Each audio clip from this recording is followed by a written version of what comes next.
guys, today we gonna do reaction video. Wait, one second, gonna pause. Hello guys, jadi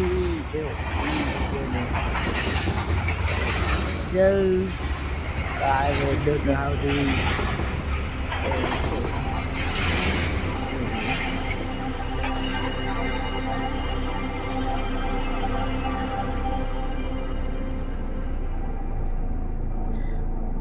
Soda Island. Oh,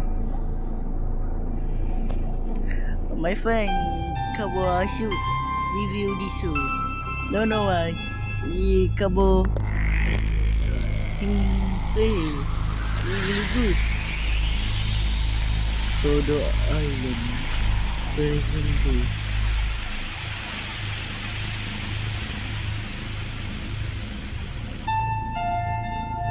Hey, Thomas. I not really watch Thomas FM, but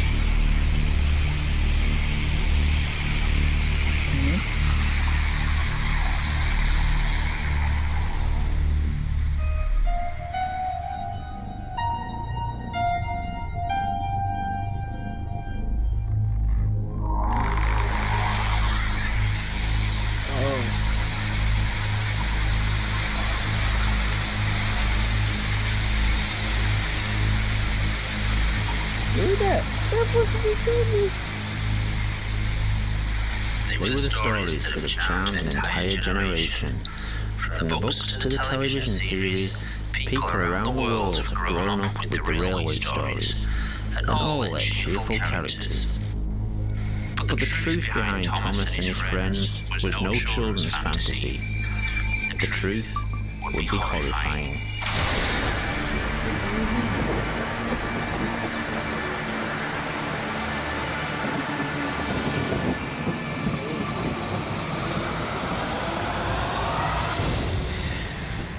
It is 1945, and the remote island of Sodor, off the northwest coast of England, has emerged from the fog of World War II, relatively unscathed and untouched. The island served as a detention camp for Germans living in England. That's how Professor came to be. Professor Wilhelm Goethe was born in 1903 in Munich, Germany. A doctor in biology, he became a prominent advisor to the ruling party in the 30s.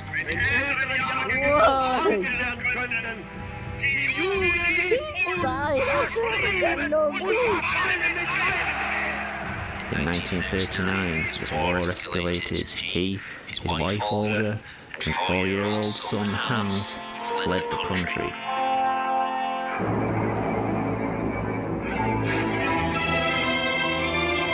Ja, ich habe nie einen solchen Befehl bekommen. Habt einmal gefragt, nicht wahr? Am 14. Mai 1942 war der Großadmiral Räder und ich bei ihm. That's what he wanted people to believe. The fact is, his experiments were out of stomach even for his own people. In truth, he had become a prominent figure in the government, but as his work progressed, questions and objections had been raised in the higher echelons of the Reich. His work with genetics and DNA was truly pioneering. The cracking and manipulating of the human genome. What Professor Goethe was most successful in, however, was keeping his history a secret until his death. In an attempt to gain favour among the German hierarchy, Wilhelm Goethe was at the forefront of the government's most fanatical policies. In 1938, he was influential in instigating the infamous Sajmalnacht, the Night of Sawdust. But, as his experiments advanced, he became a much less popular figure and soon feared for his and his family's lives.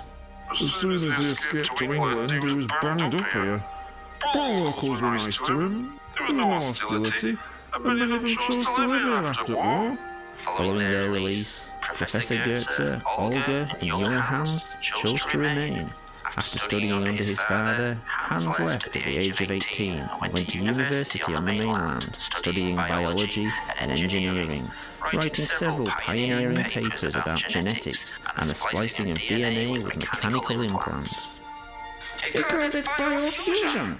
The technique of manipulating genetic material to splice with mechanical attachments. However, much like his father, the British government became more and more concerned with Hans Goetz's proposals. So he was forced to seek financial backing from home. His dad left Germany with quite a few bob, so Hans came back. He saw our little island as some sort of refuge where he could work in peace. Soon every nutcase and eccentric was coming over. By 1962, Hans had set up Sodor Research, a small lab near the town of Alsborough, but soon the enterprise began supplying medical equipment and machinery, and quickly grew to become a large complex, comprising its own links to the growing Sodor rail system. Young Abby Collins from the town was working there when Professor Hans took a liking to her.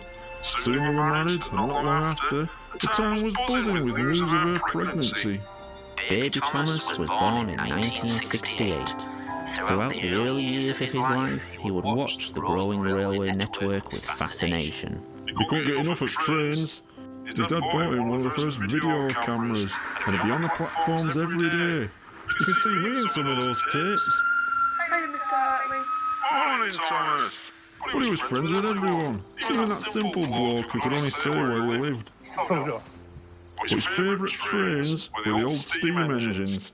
Steam engines were a dying art on the British mainland, but Hans also had a fondness for them, much like his son, and liked to keep them running for our purposes, taking orders from the labs to the growing docks, or to the mainland to be transferred to modern postal express trains. But as the Sodor rail system expanded, it found itself increasingly under the supervision of the new British rail network and appointed a new controller. Sir Topham Hatt. Born into money, he took his ridiculous name to heart and started wearing a top hat all the time. Of course, the Islanders had a different name for him. Fat bastard. You've never met such a cold-hearted as him. He What? banned all steam engine volunteers and cut most at rail employees, shut down the branch line and the smaller stations. He was happy to let the railway rust away, just like they did to Mainline. But the fortunes of the railway were about to take a profitable turn, a stroke of luck for the island that would result from tragedy. Come on, we're gonna be late. What's the time? Thomas, get me moving. Young Thomas loved following the railway. He'd be out all the time, hoping to catch a new train on his camera. 11:45's coming through soon. You won't wait for us. Unfortunately, he didn't take as much notice of the safety signs. I'm not being late again. Have we missed it yet? Wait till 11:45. Never mind 11:45. You must be late Oh again. no. Thomas, come on. It's always held up.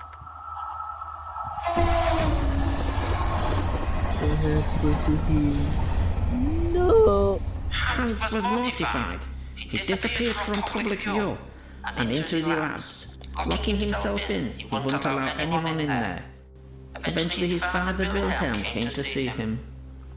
In a few days, a major laboratory had been locked down, followed by an engine maintenance shed, which was to become off-limits to all. All production was shut down, orders weren't met, but the two Professor Goetzes didn't care. More and more equipment was being delivered daily, but no one was allowed in Shed 17. Questions started being asked on Sodor. Where were the Goetzes? Would there be no funeral for young Thomas? And where was the body? It arranged for Thomas to be transferred to a mainland hospital. He'd been taken to the complex but was never moved by rail. We all assumed the obvious, he was still in lab. But if Thomas was there, was he still alive? And what was the purpose of keeping him at the complex? Almost a year after the accident, the doors of Sodor Research were reopened. In an open invitation to the people of the island, Thomas rolled out of Shed 17. It took me a moment to realise what it was I was looking at. He looked at me and said, Hey, Mr. Hartley. it dawned on me what Hans Goetz and his dad had done. One woman passed out as Thomas smiled at us. I had to run off around the side of the shed. As news spread across the country, the world's media rushed to Sodor Island.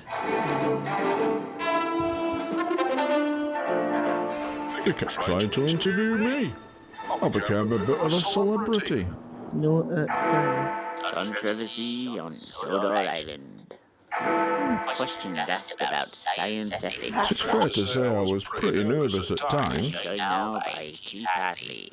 but I think I put on a brave face. What did you think when you first came to meet Thomas the Tank Engine?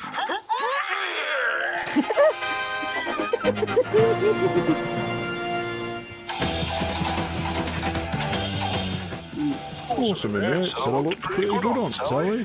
The mayor said I'd represented the people of Sodor very well. It's important to show you're confident when people are asking you awkward questions. Good evening. An act of mercy or a crime against humanity? I enjoy now by Even when some of the questions got difficult, I made sure I knew what I was talking about. What was your reaction when you first met a talking tank engine? If you can't make an informed opinion, or if you can't string together two words on telly, well, maybe you shouldn't be on there. Admittedly, the subject matter was a bit bizarre sometimes. There are some dark forces at work here. You're alright, as long as you can win over the audience. They're laughing at you. They're not laughing with you.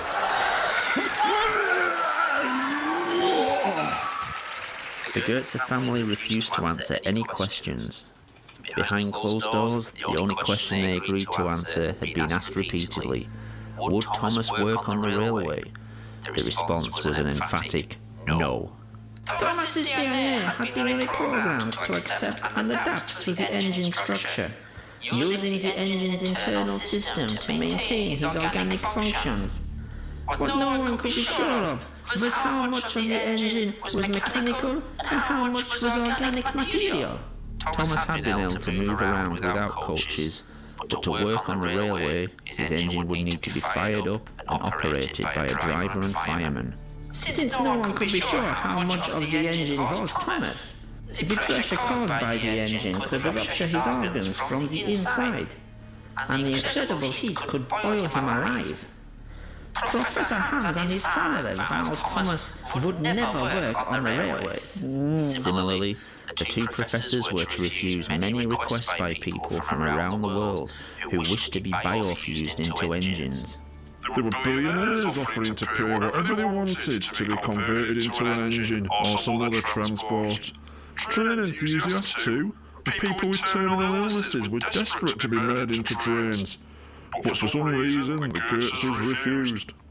But there would be other interested parties, eager to seize on the biofusion gold come on, mine. that fat The independently wealthy Topham Hatt staged a hostile takeover, and within weeks had bought a controlling share in Sodor Research.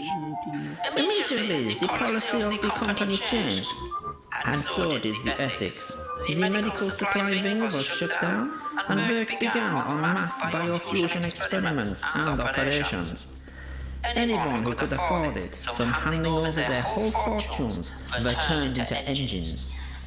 But, along with the new policy, there would be worse to come. Biofused engines would be allowed, then obliged to work on the railways. The first one we fired up was James. He didn't have the money some of these people had, and so agreed to basically sign his life away if he wanted to experiment further, or to take massive risks like this. As usual, the fact had everything recorded. All kept classified, you understand. These recordings, shown for the first time, reveal the extent of Sir Topham Hatt's experiments. It was horrible watching these engines work on the railways some days. But the tourists wanted to see it. They expected it. And for me, it was work. But, with the new engine's increasing work schedule, came more and more accidents. Edward was first to have problems. He'd been filming all day for the new TV series they'd announced, and for his last scene, he had to pull into Wellsworth Station and whistle to the kids on the platform. Whistled Edward. Thank you very much. Sadly, this was only the first in an increasing number of incidents. Harold had an obsession with aircraft and appears to become a helicopter. The operation had gone well, but we had to ban him from being allowed to attempt flight. In an experiment kept secret until now, Mavis the diesel engine was to be the first biofuel locomotive used on the railway. We fueled her up and everything seemed fine. Then things got out of hand. The diesel began to burn her internal organs. Everything organic in the engine was soon burning. Have you ever heard a locomotive scream in pain? She tried rinsing out the fuel tank of water. By then it was too late. Mavis's body would be kept under lock and key indefinitely. In an unexpected U-turn, Sir Topham Hatt would ban fueled engines from being used on the island. Harold was never told why he couldn't fly, but the decision would keep him alive, if only for a little while longer. In fact, unknown to the outside world, there had been many failed biofusion experiments. That fact kept the accidents a secret, and legal disclaimers had to be signed by anyone being biofused, so there'd be no legal action taken if anything went wrong. This footage shows engines being displayed to tourists during the off-season. Many of these engines were failed biofusion experiments and were too ill to work or were already dead. They had to put a stop to that, though. With all accidents happening, everyone started asking the same thing. Why had Thomas, the first engine, worked so well? Despite all the troubles the other engines had, Thomas had worked fine, seemingly oblivious to the other engine's problems and accidents. Keeping their problems a secret from the outside world, Sodor Research began selling the technology to other countries in multi-million-pound deals. These countries would have less qualms about the use of fuel engines, and even the modern electric trains. Even failed biofused engines were being displayed publicly in what would become a kind of freak show. To his horror, Professor Hans Goetze saw what this was leading to: slavery of engines, and immediately resigned.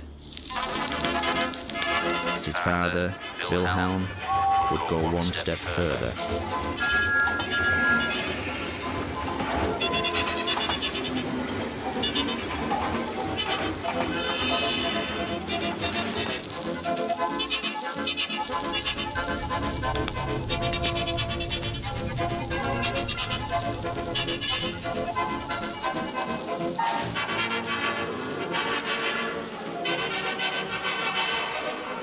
That Hitler?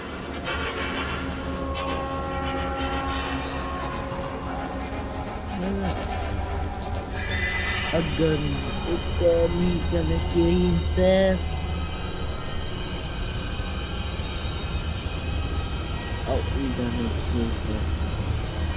There's a piece.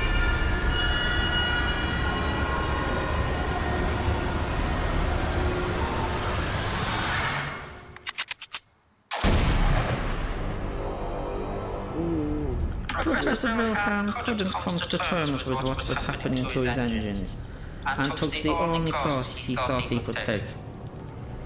That fat got a load of us rail staff over to his house to clean up after the body was taken away. You should have seen it. Sawdust everywhere. It took us days. But such attempts to keep the incidents on Sodor a secret were short-lived after a very public accident. Gordon paid an enormous amount to be Sodor's first 462 configuration engine, much bigger than any other engine at the time. We were terrified that fat shite would make us fire up that huge engine. We were shocked to discover he had insisted on being able to work on the railway. So, one night, after the regular staff had finished for the day, Fat, some of the rail staff and I fired up the engine. As usual, these experiments were filmed. This footage has never been broadcast before. Dr. Ruth and I filmed it all. It might be a bit shaky. It was handheld. At first, Gordon complained about the heat. Then that turned to pleas to douse the fire. But that fat bastard held us back. He wanted to see what would happen. He argued he had put a lot of work into Gordon, and the chances to get him working were too great an opportunity. He was literally cooking from the inside. By the time we were allowed to act, it was too late.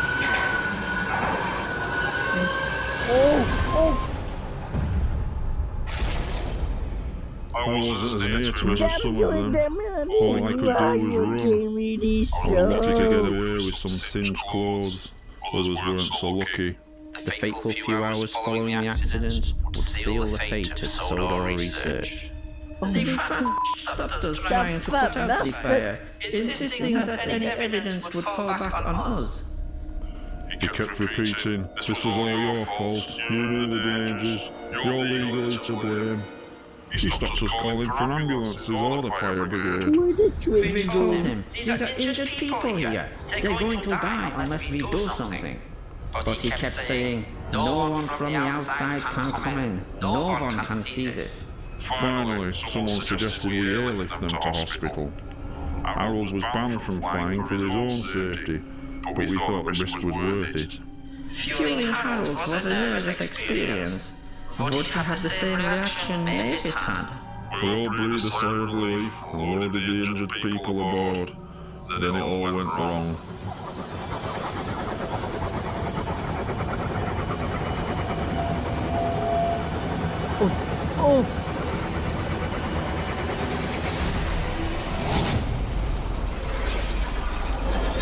Harold's engine had worked fine, but what no one realized was most of Harold's lower extremities were permanently fused to his propeller system. As Harold's rotor blades began to spin, vital organs would be drawn into the motor and tear him apart from the inside. Well, now there was no covering it up. The smoke could be seen all morning, but news people were here in an instant. We were told to close the gates and start clearing up the mess ourselves, with some help. Henry Thierry was the only 420 gauge engine on the island. A large engine that had been working on the railway regularly, he had become popular among tourists and the locals. Henry was called into the yard to help tidy the mess. Working mostly at night, he would cart away the wreckage under cover of darkness. We had to work quickly and quietly. Henry would cart wreckage from the yard away to the sea. Then one night the points were set wrong and we were diverted to another shed. Henry had inadvertently been sent to shed number 17, where Thomas had been biofused into a tank engine and had subsequently been declared out of bounds. It was dark and these sheds all looked the same.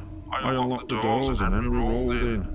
I didn't see what Henry saw, because as soon as he put his head through the doors, he bolted and reversed out. Keith locked the shed up without seeing what was inside. But Henry had seen it all. We wouldn't even dare talk about that shed, more than our job's worth. But Henry had decided to speak up and confront Sir Topham Hatt. That night, he arrived at the railway controller's office. I don't know what was said in there, but there were raised voices at times. They had a shouting match for 10 minutes, then Henry left, back to the shed.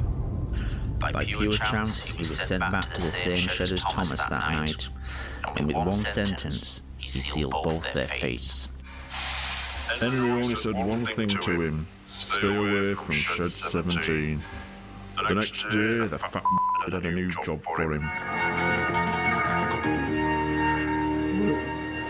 The Flying Kipper route ran through the night, delivering fish from the docks to the mainland, across the highest altitude line in the country.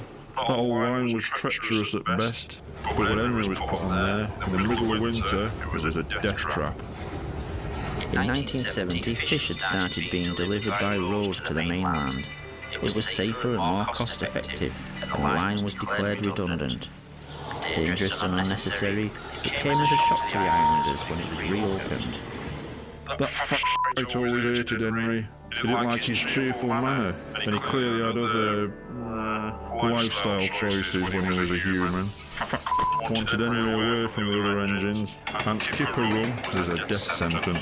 On the night of February the 8th, 1983, Henry had only been on the Kipper Run for a week.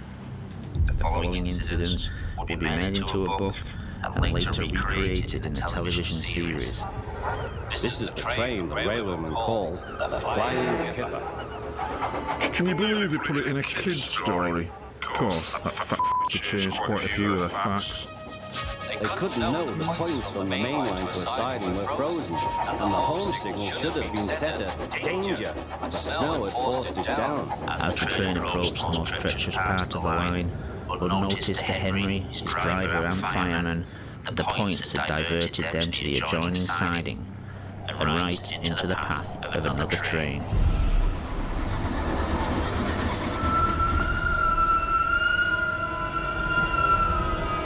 Oh no!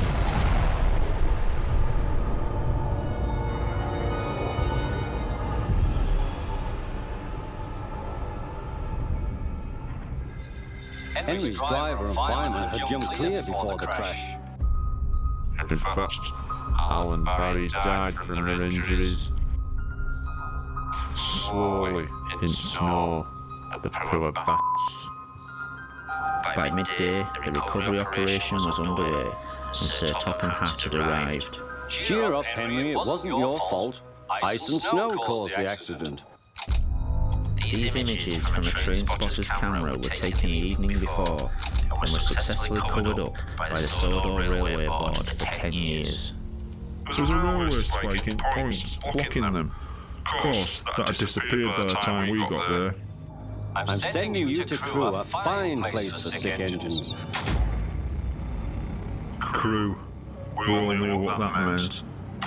They'll give you a new shape and a larger firebox. Crewe was, at the time, one of only 2 scrap metal yards in the UK capable of handling and recycling organic material as well as engine parts. You'll feel a different engine and won't need special coal anymore. With those few words, he'd sentence Henry to death. Won't that be nice?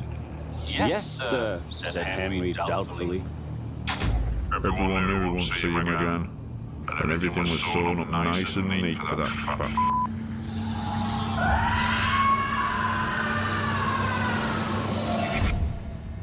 As news got out about Henry's accident, it didn't take long for Thomas to realise Henry had been disposed of because of what he knew.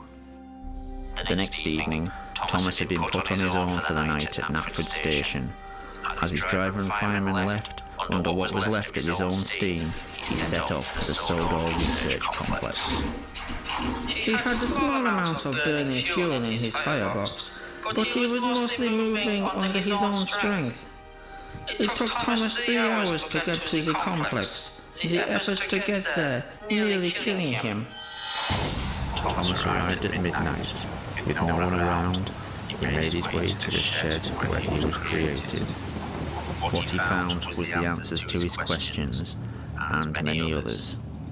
Since Sodor Research had become producing biofuels vehicles, the world had asked, why had the first biofusion operation worked so well, but nearly every operation since had failed? Sadly, Thomas found the reasons inside.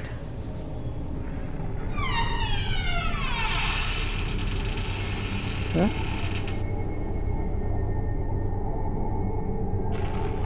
Thomas had never been the first operation. He hadn't even been second. What shed number 17 contained was evidence of several attempts to create a tank engine with Thomas's DNA. These had been early tests made by people with no experience of an experiment on this scale. Ill-planned and unprepared, these procedures had used DNA from the human Thomas and had been as much the real Thomas as the tank engine the world had come to know and love. To us, Thomas the tank engine had been the Thomas we all knew as a boy. Part of the family the whole island's population had known and respected since Wilhelm first arrived. In actuality, this tank engine was no more the real Thomas than all the failed creations made over the 12 months before. This Thomas had all the human Thomas's memories and experiences. He had learned what Thomas had learned, known who Thomas had known, but so had all the previous failures. Wilhelm and Hans Goetze had to learn through trial and error how to bring their Thomas back from the dead. The following experiments had not had the same work put into them, resulting in the freak engines and aircraft that had developed so many problems on Sodor Island and around the world. In Shed 17, Thomas wouldn't discover who he was, but in fact, who he wasn't.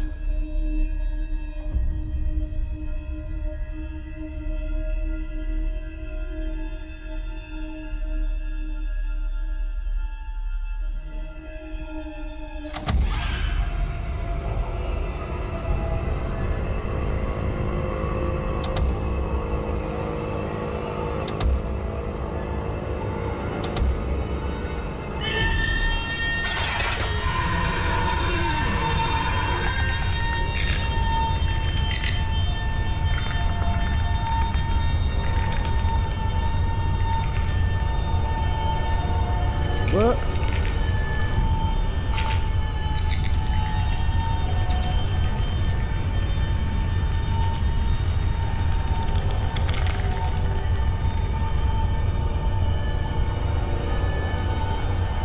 What happened?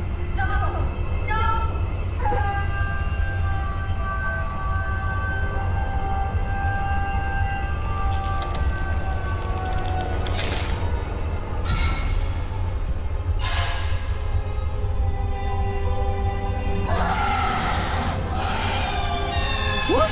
He's still alive.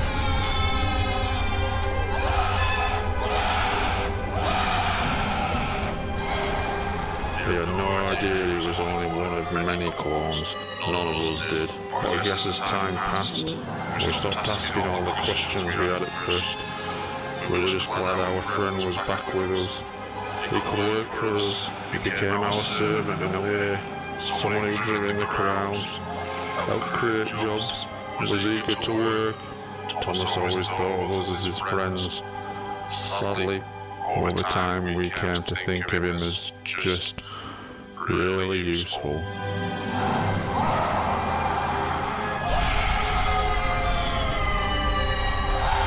Where did he go this?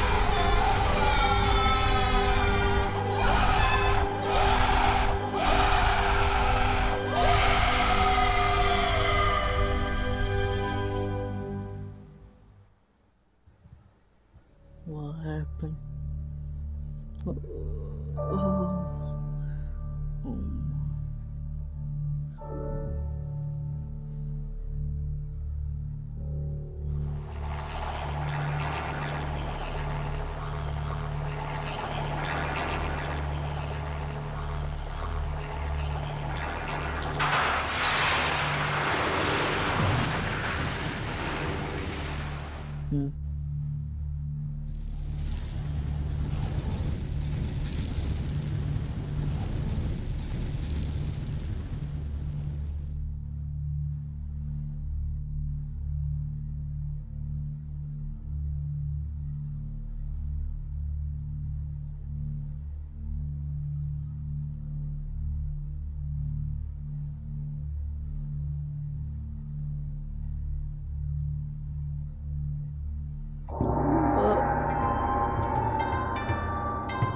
今日會有一批水果同蔬菜抵達碼頭嘅，我要你將食物送去南福站，繼續做你自己日常嘅工作啦。